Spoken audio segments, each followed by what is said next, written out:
Hey guys, Mike here from Applied Engineering and Design, and this is a tutorial on Rhino 5.0's interface, getting everything set up from the default installation, and setting up templates and setting up your windows so that everything's a little easier to use.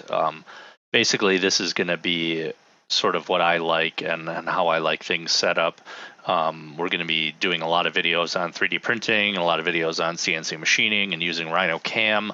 So I want to get this set up and get your windows, get everything interface set up first before we move into some more complicated videos here. So this is a brand new default installation of Rhino 5.0. The only thing I've added was Rhino 3D Print from Mexsoft and Rhino Cam 2015.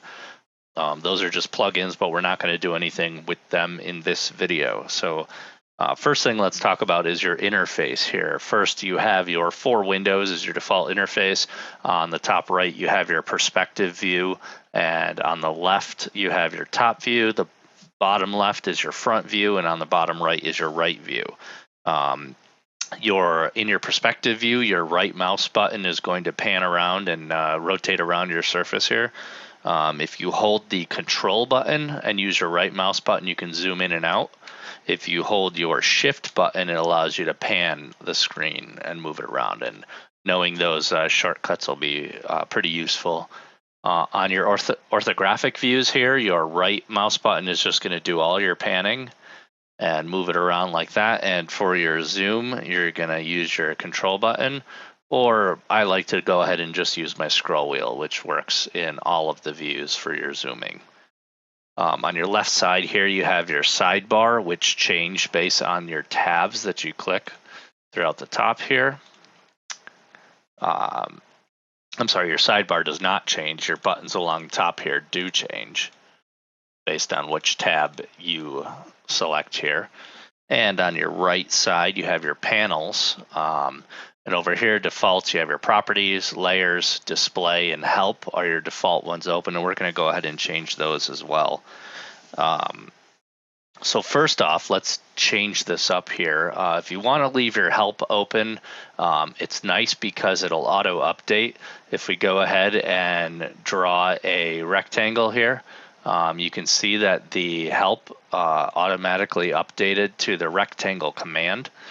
Which can be nice if you're just getting started with Rhino, and it can basically walk you through a lot of the commands and everything. So for myself, I like to turn the help off, so we can go ahead and right click on the tabs at the top there, and I'm going to go ahead and check help so that we can remove that here. Typically properties, layers, and display are what I use mostly. I tend to go in and I'll add materials because I do work with materials when I do rendering. And the other ones that I do use are environments and ground plane, but I tend to turn those on and off as I need them, and same with sun. And usually that's done a lot when we're going to be doing rendering and everything. From your right click button here, you can also change it to vertical, which brings them down the side here. I like that too because it does free up a little bit of space at the top. It can be a little crazy. I keep my right section over here a little smaller, so if they were horizontal, the more buttons you have, you're going to lose the actual words on them. So if you do forget what they are, it's nice to go ahead and put them vertical as well. You can also change your tab size here from small to medium and to large. We're going to go ahead and keep our small here. The next thing we're going to do as well is we're going to go ahead and show you the tabs across the top here. You can go ahead and right click and show any other toolbar that you'd like to. For instance, let's say we want to show 3D digitizing, and you can turn that on and off, and you can see that it'll pop it up right here. We can go ahead and drag that right up into the top, and that'll add that on. So you can drag that off, close it. You can also do it the same with your side tabs here. You could take your properties, drag it off, and it'll give you a floating window as well, or we're going to go ahead and drag it back on and sort it that way. The other cool feature of Rhino, which I think that not a lot of tutorials show people here, is your middle mouse button click, your scroll wheel click. And these are your nice setup here for really quick things that you like to do, and it's really personal preference here. We'll go over setting this up as well. There's definitely a good amount of stuff that I like to stick in there if I need to get to something quick. Although lately I've been finding myself using the command line at the top. So to finish off with the interface here, like I said, you just have your command line at the top, and you can go ahead and type things like box, and that's going to give you your box command, and you can go ahead and draw that as well. Control Z obviously is your undo. At the top you have your menus. You'll use your menus a lot here. Something I use my menus for a lot is the analyze menu. I come down and I use length and distance, radius a lot for when I'm really working to get a perfect model to be able to machine it as well. So typically everything else I do from command lines or from the buttons. And from here, this is where you would activate your Rhino Cam and Rhino 3D Print as well. So if you have those plugins installed, you'll see that in your menus. At the bottom here, you have your OSnap menu here. Mine's disabled right now. You have your Grid Snap, which if we turn Grid Snap on, it'll go ahead and lock us to the grid lines on the essentially your graph paper here. Orthographic is going to lock you into, 90-degree increments like that. Planar is going to keep it on that plane that you're working with. Let me go ahead and turn off orthographic here. It is nice, especially when you're working in 3D, to have planar on or off there to control it. And object snaps are nice. Let's say we have a little shape right here. Object snap is going to give me this end snap or midpoint snap or near, and it really helps you draw quickly and get things pretty accurate. One cool thing that I like about O-snaps is if you, let's say you want to O-snap off this midpoint here, but now you're close and you don't want that, you can hit Alt and hold Alt, and that'll basically disable your O-snap, so you can go ahead if you wanted to get something close, but your O-snaps are preventing you from doing that. So Smart Track's another pretty cool thing. Smart Track is going to, let's say I want a line that goes from this midpoint but straight up and down here. So I go ahead and start my poly line and I hover over it, and you can see that it turns gray and it gives me this gray reference line. And I can go ahead and hold shift and draw a straight line that comes down through there. And that would be right through that midpoint. Smart Track is helpful. Sometimes it can put a lot on your screen, so I tend to turn it on and off only as I need it. And Gumball here. Gumball is pretty much awesome. You can go ahead and click it, and Gumball gives you your arrows here. That's going to allow you to control your shapes or move your objects here. And you can just click on your red arrows to move, your green arrows, move your Y direction. Your blue is going to move in your Z direction, which is shown in your perspective in your front and right views.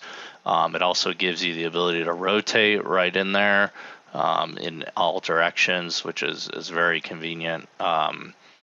The other cool thing about Gumball is the ability to relocate your Gumball. For instance, you can click on the little white circle here, and it gives you the menu option of reset, relocate, align it, snappy dragging, smooth dragging.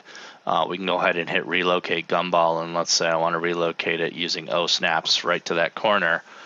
Go ahead and right click to confirm it, and now my Gumball is right there. So if I wanted to bring this over and just lock it, O-snap it to this other line, I can go ahead and do so. Or if I want to move it around, I can now use from that point, which is pretty cool there, I think. For instance, and it actually relocates in all four views here.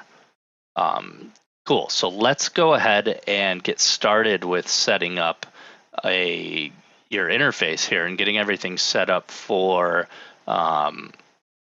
the way it should be if you are going to be machining or 3D printing and everything like that. So first thing we're going to do is let's open up our options panel here.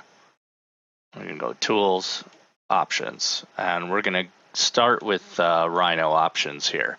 And basically, this is going to be your Rhino options that essentially will be persistent across all of your documents. This has nothing to do with your templates or anything like that. So we're just going to go through them kind of one by one, and as we see things we need to update, I'll go ahead and do that. So in your first one here, your Rhino options gives you your pan, your zoom, any name views, your rotates and your divisions, dynamic redraws, and your viewport properties.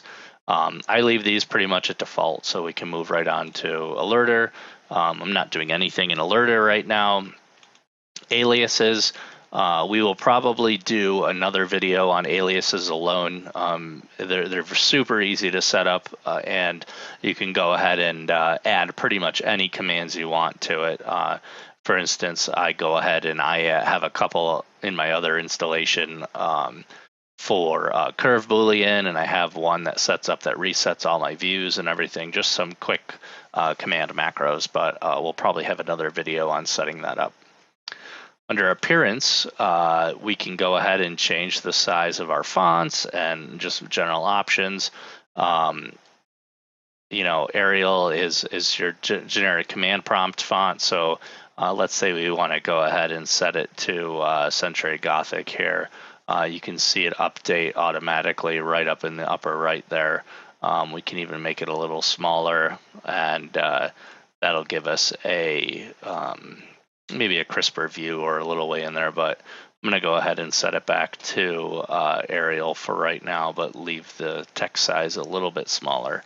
You can also go ahead and change your background here if you wanted your command prompt to be gray. You can see that changes it up as well. White or light gray gives you all the options just to set your command prompt up there. Other in your appearance, and you can set all your colors here as well. So one thing I do like to do here is darken up my grid view a little bit. So if we go ahead and close out of this, double click our top view so we can just see, I'm going to go ahead and delete these. We could just see our grid here, go back into tools and options. This allows us to play with the colors a little bit, and on my other installation I have this a little darker. I don't like the way those grid lines look, but I do like a darker screen and working with a darker screen. So we're going to have to go ahead and change up our major and our minor grid lines as well, just so that they show up a little differently. Essentially, we're swapping the colors around here, and obviously this is way too busy. So take a little bit of playing with it to figure out what you really like. You can see this now blends in a little and doesn't look right as well. So you can, if you ever don't like something, go ahead and hit restore defaults, and you can go back ahead and play with some of these again. So let's say we just want the background just ever so slightly darker. Still, you kind of lose some resolution in there. So that's really all going to be personal preference. So I'm going to let you guys go ahead and play with that on your own. And in a future video, if when I spend some time setting mine up again, I'll show it to you guys as well. In your context menu here, you have macros you can add and control points in your object menu, and we'll definitely have different videos for setting up some cool macros and stuff like that. In your files, your template files, this is your location where all your template files are going to be. Your save, and gives you the opportunity to create a backup file when saving, and also set up your autosave. It's nice that you can set up your autosave to happen every 5 minutes, 20 minutes, or whatever, but keep in mind that when it does autosave, the computer may hang for a couple seconds while it's doing it. So there's a happy medium between two, setting that and controlling that as well. So let's move on to general. Most recently commands used popped up, limit list to 20. You can set that to anything. I'm not going to change that because I think that's fine. Minimum number of undos and your max memory used. If you have a ton of memory, you can crank that up, but I've never had a need to turn it up or turn it down. So idle processing, I leave off. Keyboard, you can set your command macros for your function keys, or if you forget what they do, you can hop in here and check one out before you, try to remember one. Libraries, set up your render content and custom folders. Your license, you can set that as well, and see your serial number and everything, and make sure you have the correct one. Modeling aids. Now, modeling aids, you have your grid snap on, ortho snap, and planar mode. Your object snaps, and this really controls a lot of that stuff. The only thing I really do in here is alter the nudge. And this is better done once we convert over to inches. But this is where you control where your nudge keys, your arrow keys will move stuff around. So I definitely do change this. So once we get into the template change, I'll go ahead and do this as well. Smart Track here gives you basically this is turning your modeling aids on down at the bottom here, and control that based on that. You can control your delay and your max number of points, so that's nice. Tooltips I leave off, and Gumball, it's enabled right now, and it's just the same settings that when you're right clicking on it or using it. So you can control your mouse here, and that middle mouse button I was telling you about, that little pop-up menu. This is where you can control that. You can control which menu pops up. This one's called default.popup, and you can really set it to do anything you want. So we'll come back to that as well. This is a list of all your installed plugins. You can enable them or disable them as well. Rendering here, one thing we're going to go ahead and do is make sure that your renderings are auto-saved, and you can check everything here. And you can control your texture size depending on how much memory or computing power you have, but pretty much everything here is defaults are fine. Your Rhino rendering options, you can control the amount of threads you have. You can turn this up a little bit if you want. I'm going to turn it up to 8. This has a pretty good processor in it, so turning it up a little bit should help it render a little faster. Rhino script, you can load your Rhino script in your selection menu. There's nothing we really need to change here. Your toolbars, this is where we will go ahead and create some additional toolbars. You can save and edit them and create your workspace editor. And it's nice to be able to go in here, and this is where you'll save your pop-up menu and everything. And your size, here's your ability to change the size and the style. If you go ahead and take your tab size and go to medium, that's going to change when you click OK as well. So that'll control your tab displays, your button options, and keep in mind that when you start editing custom buttons to do custom scripts, that your button size plays a large role in this as well. Under updates and statistics, this is where you can control your update frequency, whether service release or service release candidate, and it'll tell you when you're last checked and if you're up to date. And under view, you can control your zoom and your rotate divisions, and under there, underneath the view, you have your different display modes. You can add a new one here, and there's other ones you can download off the internet. And when we install the Neon plugin, that'll pop up in here as well. And under OpenGL, you can control them on your anti-aliasing, your anisotropic filtering, and check your video card and its ability to set things up here as well. So that's about it for this part 1 of the Rhino interface setup here. So make sure you guys subscribe and keep a lookout for part 2 that will be up as well on our channel. Thanks for taking a listen to this.